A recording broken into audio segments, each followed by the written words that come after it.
The massive cargo bay of Station Alpha 7 echoed with the sound of metal hitting metal. Captain Marcus Webb stood with his arms crossed, staring at the pile of junk that floated before him. The artificial gravity in this section was weak, making the twisted pieces of metal drift slowly like dead fish in water. "This is what they give us?" Chief Engineer Lisa Torres asked, her voice flat with disbelief. She kicked a bent piece of hull plating, sending it spinning into the darkness. 20 years of service, and this is our reward?" Marcus said nothing.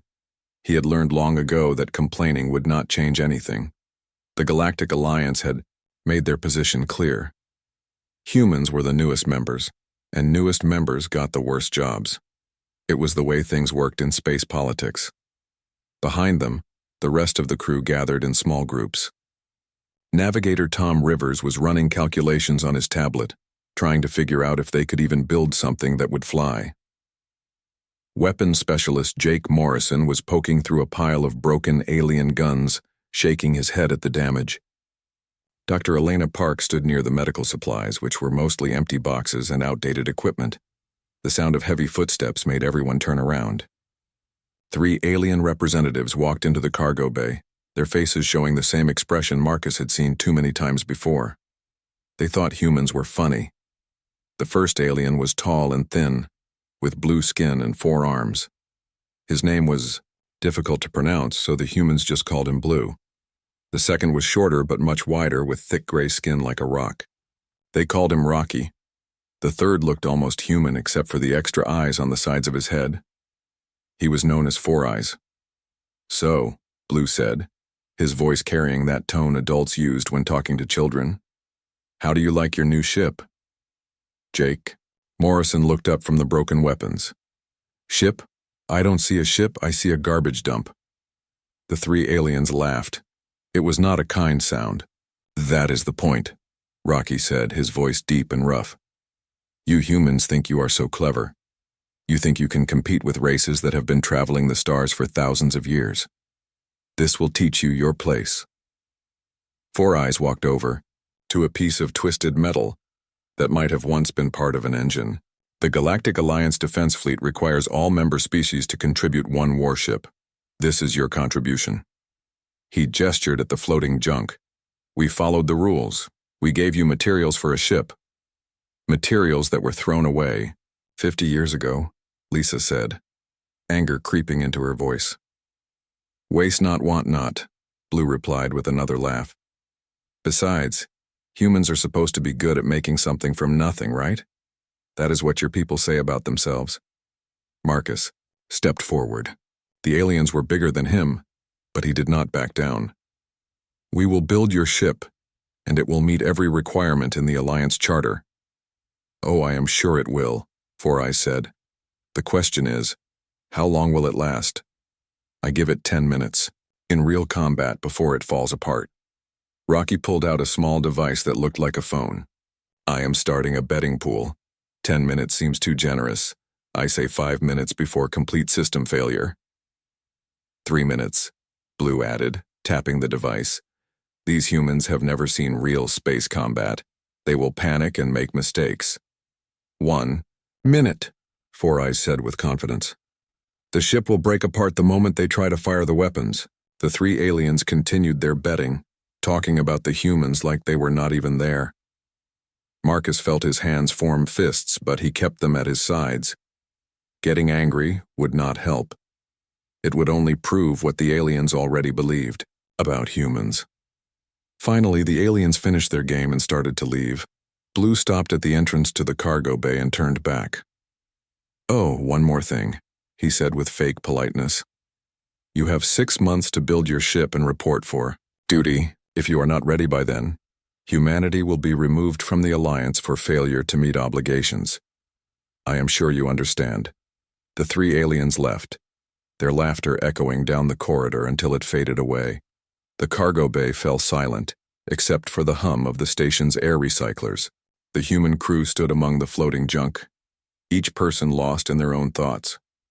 Tom Rivers was the first to speak. 6 months to build a working warship from this mess. The math does not look good, Captain. Math never stopped humans before, Marcus replied. He started walking around the cargo bay, looking at each piece of junk with new eyes. "Lisa, what do you see when you look at this stuff?" The chief engineer followed him, examining the broken parts more carefully. "Well, this piece here used to be part of a Voltani cruiser. Good metal, just needs reshaping. This engine core is from a trader ship. Old design, but reliable. These weapons..." She picked up one of the broken guns Jake had been looking at. "These are interesting. 3 different alien technologies mixed together. Can we use any of it?" "Captain, we can use all of it. It will not be pretty, and it will not be standard, but..." Lisa smiled for the first time since they had arrived. "I think we can build something that will surprise a few people." Jake Morrison walked over carrying an armload of broken weapons. "These guns are damaged, but the basic principles are sound. If we can figure out how they work, we might be able to build something even better." Dr. Park joined them, holding a medical scanner that was missing half its parts. "This equipment is old, but the sensors are still good. Maybe we can use them for something else." Marcus looked around at his crew. They were not the best and brightest the human military had to offer. Most of them were here because they had nowhere else to go. Jake had been demoted for fighting. Lisa had been passed over for promotion too many times. Tom had a drinking problem. Elena had made mistakes that ended her research career. They were rejects, just like the junk they had been given to work with. But as Marcus watched his crew start to sort through the alien garbage with growing excitement, he began to think that maybe the Alliance had made a mistake. Maybe they had given the wrong humans the wrong materials. "All right, people," Marcus said, clapping his hands together. "We have 6 months to build a ship. Let's show these aliens what humans can do with their trash." The crew got to work, and the sound of metal on metal filled the cargo bay once again. But this time it was the sound of building, not destruction. The aliens had given them scrap. Now they would see what humans could make from it. 3 months had passed since the aliens had dumped their garbage on the humans. The cargo bay of Station Alpha 7 no longer looked like a junkyard. It looked like something much stranger. Captain Marcus Webb stood on a platform made from welded hull plates, watching his crew work below. The ship they were building did not look like any vessel in the Alliance fleet. It was ugly, with mismatched parts sticking out at odd angles. But it was starting to look like it might actually fly. "Captain," Lisa Torres called from inside what would become the engine room. "Come look at this." Marcus climbed down a ladder made from salvaged support beams. The engine room was a maze of pipes, wires, and machinery that seemed to have no plan. But Lisa moved through it like she knew exactly where everything belonged. "See this?" She pointed to a large device that hummed with power. "This is the main engine from that old trader ship. Normally, it would power a vessel half our size. But watch this." She pressed a few buttons on a control panel made from 5 different alien computer systems. The humming grew louder, and lights began flashing in a pattern that looked almost like music. "I connected it to these 3 smaller engines from the mining equipment. Alone, none of them are powerful enough. But together, they create something new." Lisa grinned like a child with a new toy. "We have twice the power output of a standard Alliance cruiser." "Will it explode?" Marcus asked. "Probably not," Lisa replied. "I built in 17 different safety systems. If one fails, another takes over. The aliens always use single backup systems. We use multiple backups for our backups." Marcus nodded and climbed back up to check on the other work areas. In what would become the weapons bay, Jake Morrison was surrounded by parts that looked like they came from a dozen different species. "How are the guns coming along?" Marcus asked. Jake looked up from a device he was assembling with tools that did not seem right for the job. "Well, Captain, I have good news and strange news. The good news is that I figured out how all these alien weapons work. The strange news is that I think I can make them work better." He picked up a long, thin weapon that glowed with blue energy. "This is a Voltani plasma rifle. Very precise but low power. This," he held up a thick, heavy gun, "is a Krell mass driver. High power, but slow to fire. And this," he showed Marcus a weapon that looked like it was made of crystal, "is a Nexari. Energy beam. Fast and powerful, but it overheats quickly. So we use the best parts of each? Better than that, Captain. I found a way to make them work together. Jake connected several cables between the three weapons. The Voltani targeting system guides the Krell projectiles, while the Nixari power core charges both systems. One trigger, 3 weapons firing, at the same time. He pulled the trigger. The weapon fired with a sound like thunder, and a hole appeared in a piece of test metal across the room. The hole was perfectly round and went completely through 6 inches of alien steel. The Alliance weapons are designed to do one thing very well, Jake explained. Human weapons are designed to do many things good enough. I think good enough times 3 is better than very well times 1. Marcus left Jake to his work and found Tom Rivers in the navigation center. The navigator was surrounded by screens showing star charts, but the displays looked wrong. Instead of the clean, organized readouts Marcus expected, the screens showed information in layers with different colors and symbols mixed together. Tom, what is all this? Navigation data, Captain, but not like the Alliance does it. Tom pointed to different parts of the display. See, the Alliance uses one type of sensor for stellar navigation, another for local objects, and a third for communications. But Dr. Park found something interesting in that old medical equipment. As if summoned by her name, Dr. Elena Park appeared beside them. She was holding a device that looked like a medical scanner, but it had been changed so much that Marcus could barely recognize it. Captain, this scanner could see inside a patient's body by reading different types of energy. But energy is energy, whether it comes from a heart or a star engine. She connected the scanner to Tom's navigation system. Now we can see things. The Alliance sensors miss. The display changed, showing new information that had not been there before. Tom pointed to several red dots that appeared and disappeared on the screen. Those are cloaked ships, Captain. Alliance sensors cannot detect them because they only look for what they expect to find. This scanner looks for what should not be. There. Marcus stared at the display. How many Alliance ships carry cloaked vessel detection?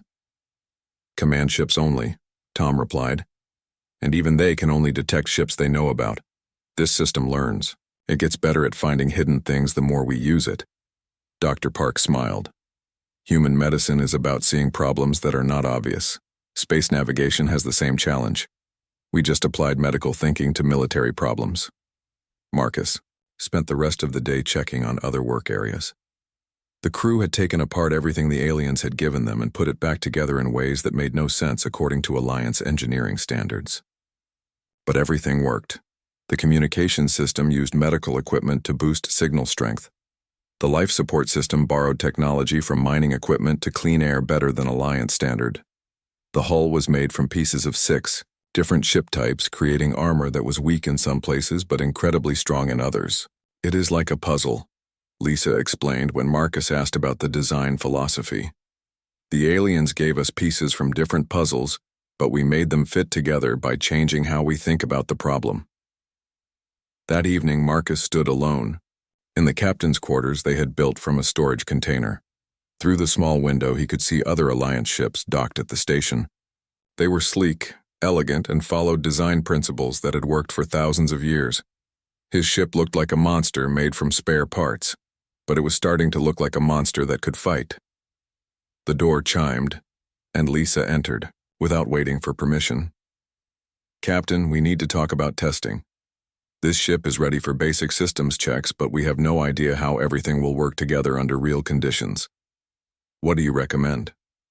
We test it the way humans always test things. We push it until something breaks, then we fix it and push harder. Lisa grinned. The aliens expect us to fail. Let's see what happens when we succeed instead. Marcus looked out the window again at the elegant Alliance ships. Soon, they would see what humans could build from garbage. He thought the aliens might be surprised. Schedule the first test flight for tomorrow, he said. Let's see what this monster can do. The UES Defiance looked even uglier in space than it had in the cargo bay. Captain Marcus Webb sat in his command chair, which had been built from the pilot's seat of a mining vessel, and watched the Alliance station grow smaller through the main viewer. All systems showing green, Captain, Lisa Torres reported from the engineering station. Her console was a collection of screens and controls from at least 4 different alien species, but somehow it all worked together. Navigation is stable, Tom Rivers added. Though I have to say our engine signature is unusual. Marcus could hear the surprise in Tom's voice. Unusual how? Well, Captain, most ships produce a clean subspace signature when they travel. Easy to track, easy to identify. But our engines... Tom paused, checking his readings again. Our signature looks like noise, random static. If I did not know better, I would think our sensors were broken. Dr. Elena Park looked up from her medical station, which now doubled as a sensor monitoring post. That might be because we are using 3 different engine types at the same time. Each one produces its own signature, and they are interfering with each other. Is that bad? Marcus asked. Lisa laughed from the engineering station. Captain, that is wonderful. It means we are almost invisible to long-range sensors. Anyone looking for us will see what looks like background radiation. The ship shuddered slightly as they entered normal flight speed. Marcus gripped his chair arms, but the shaking stopped after a few seconds. Sorry about that, Lisa called out. The 3 engine systems need a moment to sync up. I am still working on the timing. How long until we reach the test zone? Marcus asked. 15 minutes, Tom replied. I picked an area with some old asteroids. If something goes wrong, we will not hit anything important. Marcus nodded and activated the ship-wide communication system. All crew, this is the captain. We are beginning our first real test flight. Everyone stay alert and report anything unusual immediately. The next 15 minutes passed quietly. The ship ran smoothly, with only small vibrations from the mismatched engines. Marcus began to relax. Maybe they had actually built something that worked. Approaching test zone, Tom announced. There are some old mining asteroids here, good targets for weapons testing.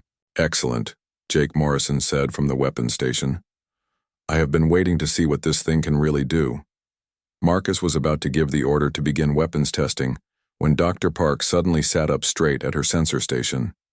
Captain, I am reading something strange. There are ships out there. What kind of ships? Marcus asked, his relaxation disappearing. I am not sure. The sensors show empty space, but the medical scanner is detecting energy patterns that should not be there. Tom checked his navigation display. I do not see anything. Space looks clear to me. Wait, Dr. Park said, adjusting controls on her hybrid medical scanner. The energy patterns are moving. Captain, I think we have cloaked ships nearby. Marcus felt cold. Cloaked ships in Alliance space usually meant pirates or worse.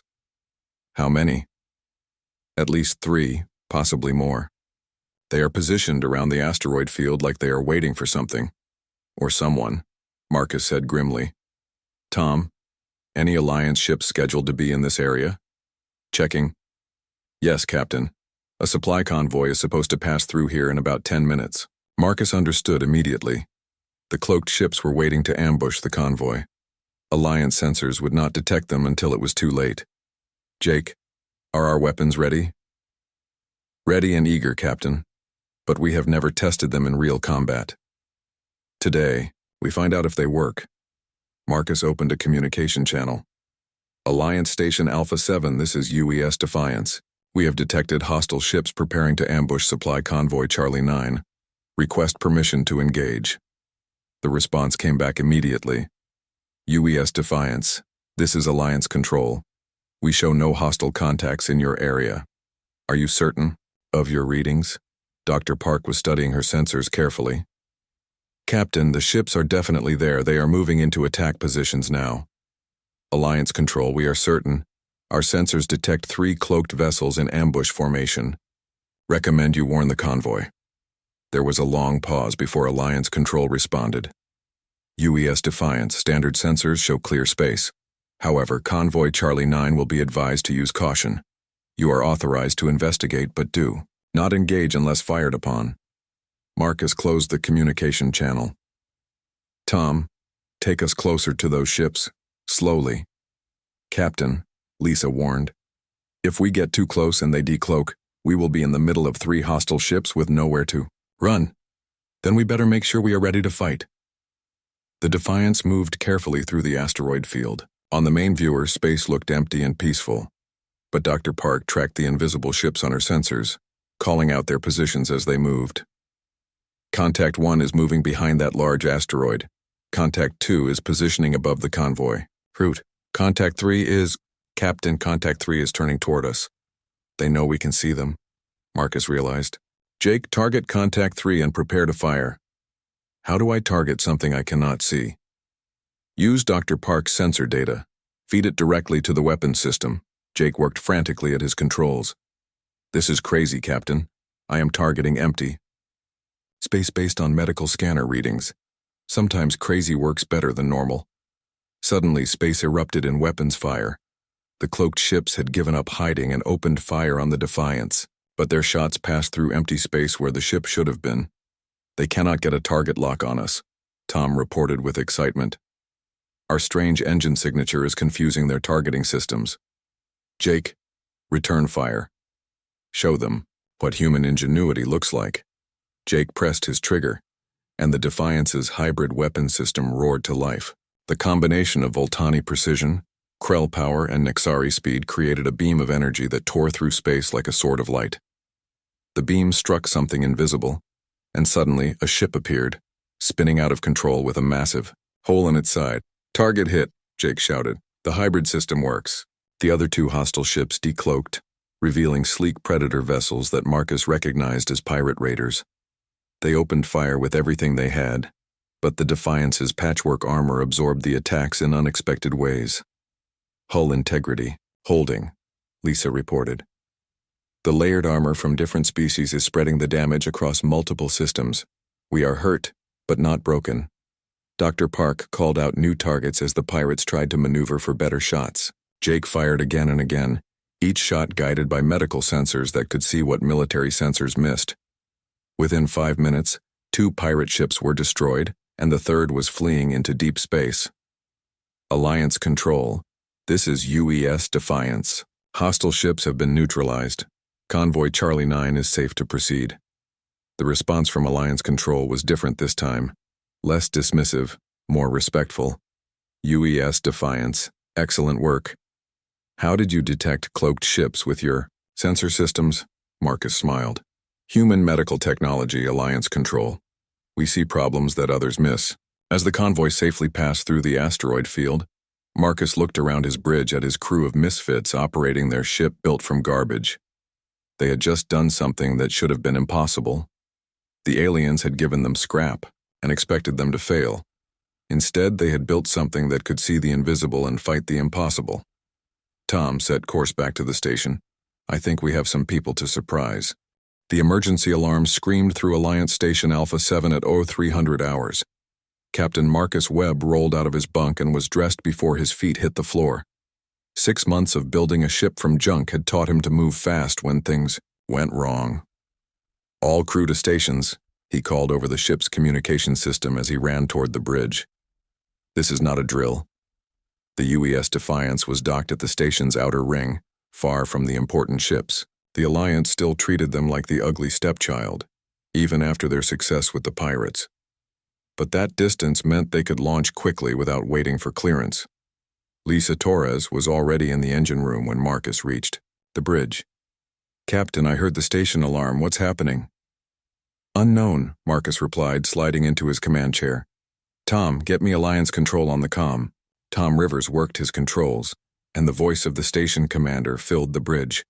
Massive attack on Supply Depot Gamma 7. 17 enemy ships confirmed. All available vessels respond immediately. This is a code red emergency. Doctor. Elena Park looked up from her sensor station. Captain, Gamma 7 is a major supply hub. If it falls, 3-star systems will be cut off from food and medical supplies. How far? Marcus asked. Tom checked his navigation computer. 2 hours at maximum speed for a normal Alliance ship. But we are not normal. Marcus activated the ship-wide comm. All hands prepare for emergency departure. We are going into combat.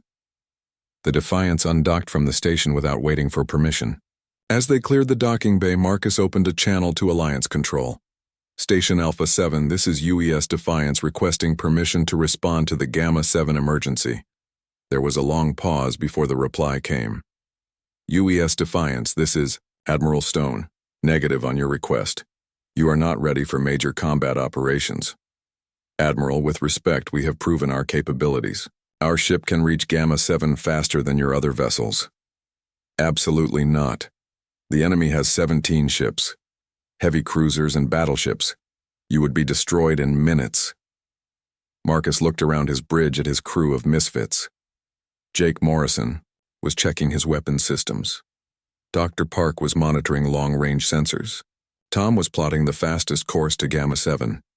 Lisa's voice came from the engine room reporting that all systems were ready for maximum power. Admiral, Marcus said calmly, we are already en route. UES Defiance out. He closed the channel before the Admiral could respond and turned to his crew. Well, people, looks like we are going to find out if our monster can fight real monsters. The trip to Gamma 7 took 90 minutes instead of 2 hours. The Defiance's mismatched engines, working together in their strange harmony, pushed the YAO ship faster than its designers had thought possible. But as they approached the supply depot, what they saw made everyone fall silent. The depot was under siege. 17 enemy ships surrounded the station like wolves around wounded prey.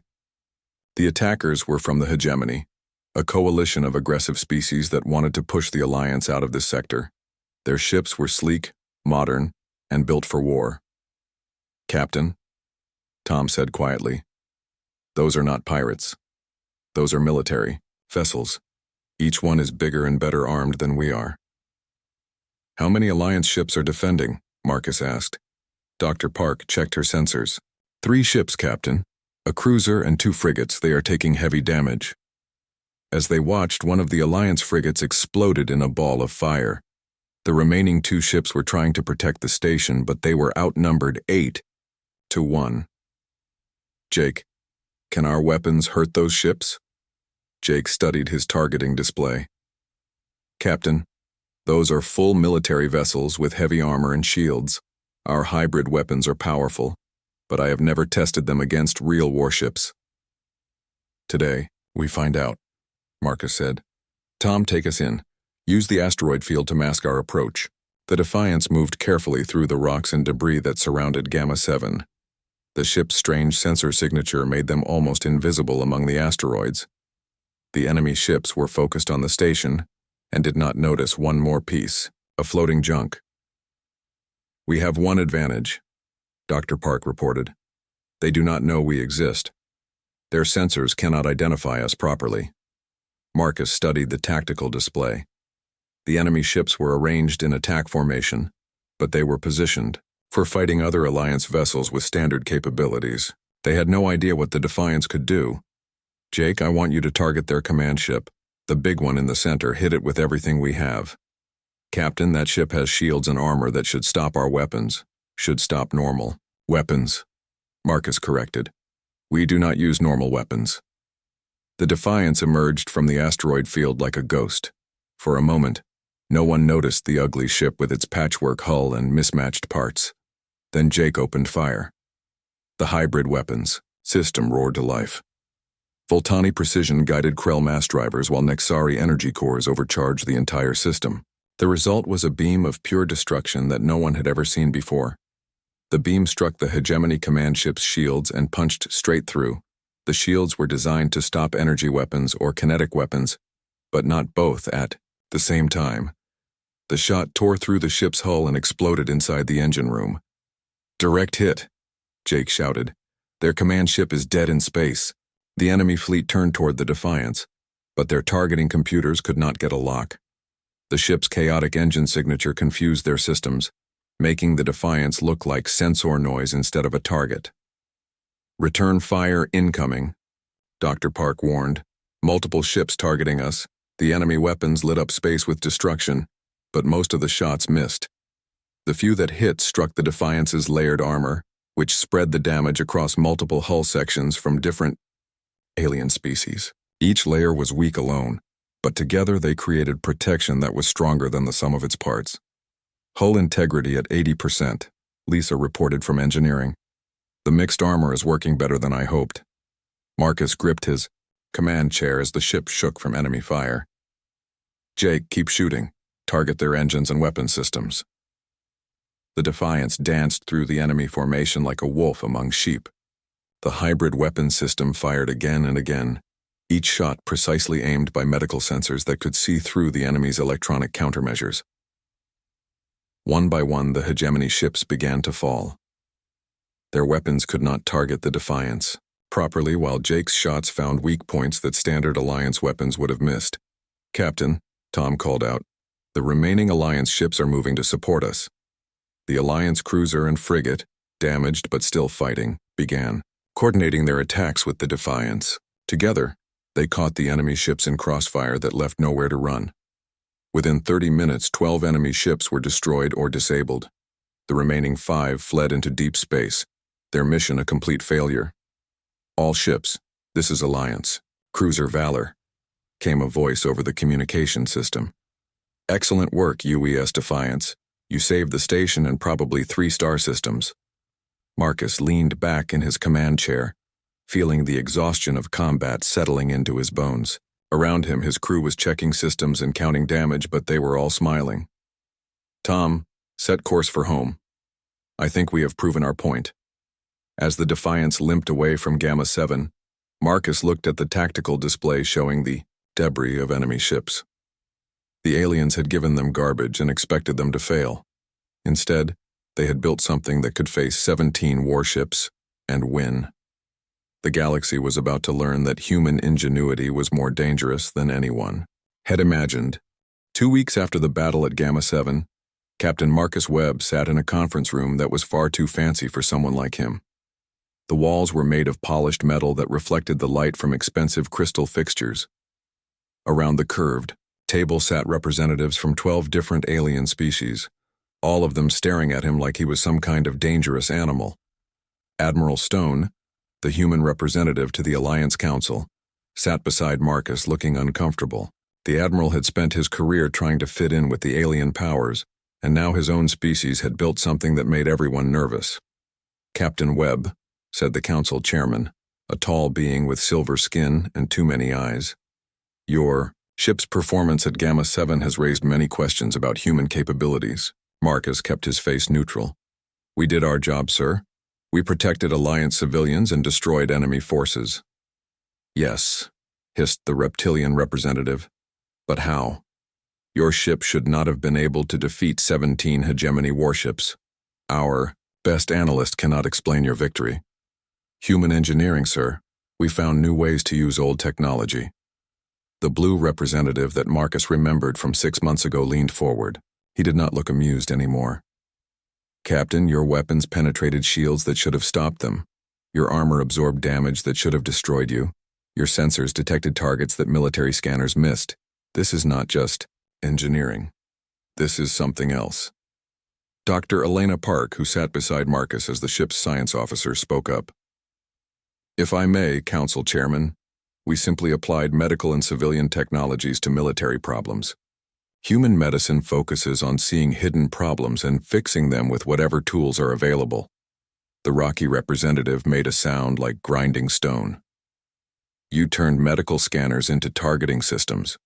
You used mining equipment for ship engines. You combined weapons from 3 different species into something new. This is not normal thinking." "No," Marcus agreed. "It is human thinking." The room fell silent. Marcus could see the aliens exchanging glances, communicating in ways humans could not detect. Finally, the Council Chairman spoke again.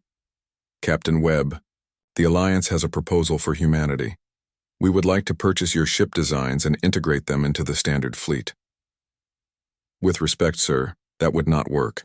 Our designs only function because humans built them. Each system requires constant adjustment and creative problem solving. Alliance engineers prefer standardized solutions." Admiral Stone cleared his throat. "What the captain means is that human methods are unconventional. They might be difficult to replicate." The Voltani representative, whose species had contributed the precision targeting systems, looked directly at Marcus. "Captain, we have studied the wreckage from Gamma 7. Your weapons used our technology in ways we never imagined. How did you know it would work?" "We did not know," Marcus replied honestly. We tested different combinations until we found something that worked better than the original designs. You experimented, the chairman said slowly. You took proven technology and deliberately changed it without knowing the outcome. Yes, sir. Another long silence filled the room. Marcus began to understand that he had said something that frightened. These beings. The Alliance had survived for thousands of years by using technology that was safe, predictable, and tested. Humans had taken that technology and made it into something unpredictable. The Krell representative, whose people had built the mass drivers in the Defiance's weapons, spoke in a voice like grinding metal. Captain, how many more ships like yours could humanity build? Marcus exchanged a glance with Admiral Stone.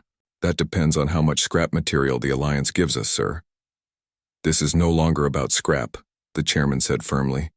Your victory at Gamma 7 has changed the balance of power in this sector. The hegemony will not underestimate human ships again. Neither will we. The chairman activated a holographic display showing the Alliance fleet. Hundreds of ships appeared in the air above the table, each one following standard design principles that had worked for millennia. Captain Webb, we are offering humanity a full partnership in Alliance military development. Your people will receive the best materials, the most advanced technology, and unlimited resources to build a fleet. Marcus studied the hologram. Every ship looked the same, clean, efficient, and predictable. What would you want in return? Standardization, the blue representative said quickly. Human designs must follow Alliance safety protocols. Human weapons must use approved configurations. Human ships must integrate with existing fleet operations.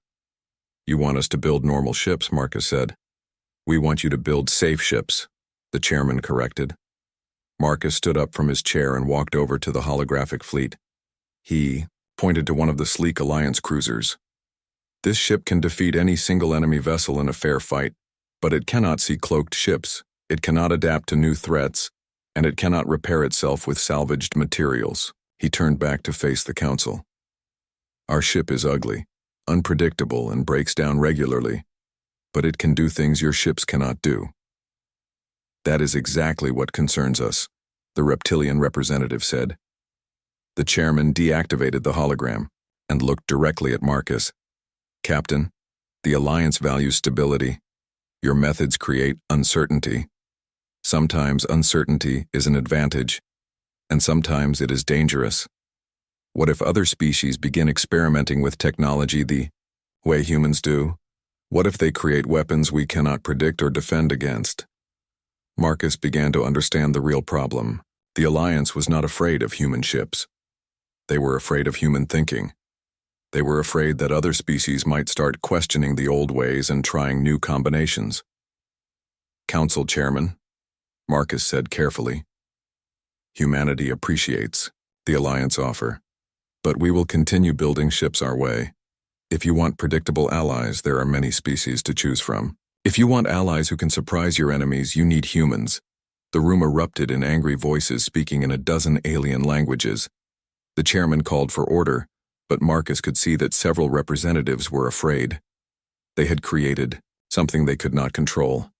Admiral Stone grabbed Marcus by the arm. Captain, perhaps we should reconsider. No, Marcus said firmly. The Alliance gave us garbage and expected us to fail. We turned their garbage into the most dangerous ship in the galaxy. Now they want to tell us how to think. The chairman raised his hand for silence.